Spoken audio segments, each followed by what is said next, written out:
Hey there, Kristen here at Larry H. Miller, Colorado Jeep in Aurora, doing a house call. One of my customers, Alex, texted me saying that she wanted to take off the top to her Jeep and sent me some information of a hoist that costs like 150 bucks. I said, save the money, buy it, spend it on Jeep parts. I got a way that we can spend under 20 bucks, and here it is.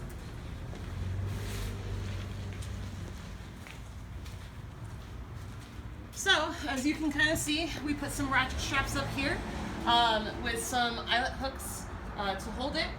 We have a total of 4, so 2 in the front, 2 in the back, evenly distributes the weight. Super easy to do, super easy to do it on your own, and super cheap.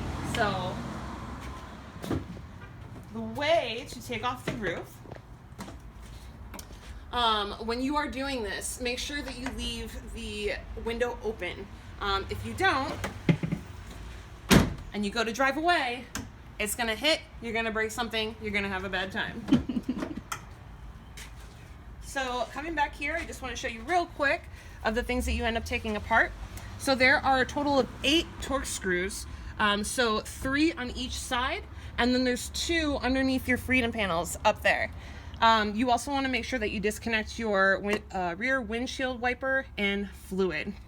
So once that's all disconnected and stored away in the nifty little storage spot that you have back here, you can go ahead and close it up and drive away.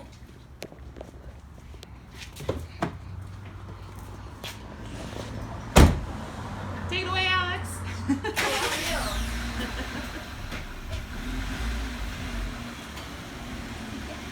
Yeah. And that's how it's done. Thank you so much for tuning in. Again, Kristen at Larry H. Miller, Colorado Jeep in Aurora. If you want to see a full video of what we did here today, feel free to go on Facebook. Just type in Kristen Jeep, all one word. Make sure you spell that name right. And you can see that video and more information there as well. Make sure you subscribe to our YouTube channel to see more videos like this. And again, if you have anything in particular that you would like to see, any questions that you have, please do not hesitate to leave your comments below. So thanks for tuning in again. Bye.